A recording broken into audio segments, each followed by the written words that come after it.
Thank you, Ken and Jane. Brian Jorde on behalf of David Domina and Domina Law.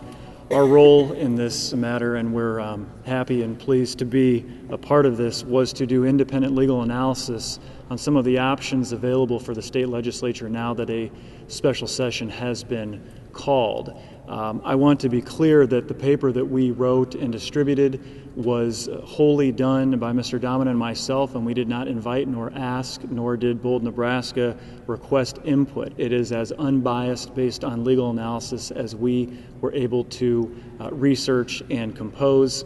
And the paper by Alan Peterson also comes to essentially the same conclusions, and we did not speak or talk to him about that process.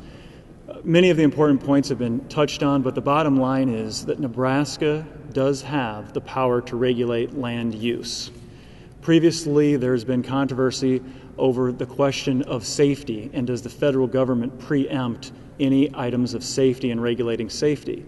Well, yes, in fact, the federal government does preempt safety, but it does not preempt siting or routing of this pipeline. The safety issue discusses how the pipeline must be built, but not where it must be located. And location is just one of the many questions involved here. There are several other items that the state legislature and the senators should consider when they are at this special session that not only deal with the Trans-Canada pipeline, because I want to be clear that this special session is not the Trans-Canada special session. It is to enact legislature, bills and legislation, and ultimately a law that addresses oil pipelines, whether you want to call it the Tom Osborne pipeline, the Go Big Red pipeline, or the Trans-Canada pipeline. This is not just an effort to get Trans-Canada out of here or to cause them problems or delay or expense. It's about having a wider range view and actually some long distance planning within the state of Nebraska in terms of our oil pipeline laws and regulations. It makes absolutely no sense for the state to have no rules, no regulations in place, and encourage pipelines, oil or otherwise, to run willy-nilly in a crisscross pattern across the state. The citizens of Nebraska should not be asked to subsidize a poorly laid out plan, which currently is the one that's in place with the Keystone XL pipeline route. It makes no sense for that pipeline to traverse the Ogallala Aquifer or the Sandhills. And it's not just the aquifer or the Sandhills. It's really the symbiotic relationship and the biological relationship between the two of them. Because crossing the Ogallala Aquifer within the Sandhills, and given the nature of the permeable nature of the sand, it is much more prone to a catastrophic disaster in case there is such a rupture. And the question is, as Nebraskans, that we can ask ourselves with just good common Nebraska common sense, why would we locate it in a place that's more risky than where Keystone already has a pipeline located? There were already easements obtained bisecting the entire state for Keystone 1. They have an existing corridor in place.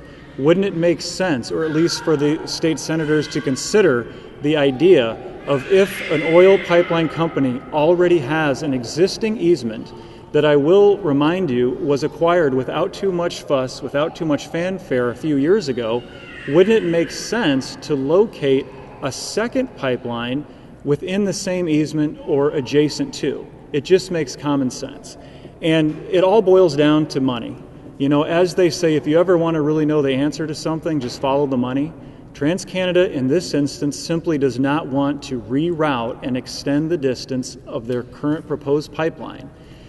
If they were to extend the pipeline from where the proposed pipeline terminates at the South Dakota-Nebraska border and travel due east to the existing easement of Keystone 1, that would add approximately 100 miles distance to the pipeline. However, they would gain a savings of approximately 50 miles by abandoning the proposed route, which is longer than the current easement, for a net increase of 50 miles. All you have to do is boil down their cost per mile times 50, and you'll come up with a number of reasons why they aren't agreeing to do the right thing and relocate this pipeline. Now, in terms of eminent domain, that is also an issue. It's not just location, and that's a critical issue that Mr. Thompson and Ken touched on. And the state senators can speak to that issue as well. Eminent domain is a sovereign power. It is not necessarily a power that the state should be giving out to any private company or citizen, whether they be foreign or otherwise. Again, this is not to discriminate against our Canadian neighbors. This is an idea, and this is legislation that should apply to all, whether it's an international pipeline crossing the state and just passing on through Nebraska, or internally located pipelines just within the state. But on this question of eminent domain, if there's any representative from TransCanada here, I offer them now the opportunity to apologize to the landowners and many of our clients who they utilize the threat of eminent domain to induce and get and trick our citizens and neighbors and landowners into signing easements under the threat of a power they did not and do not have.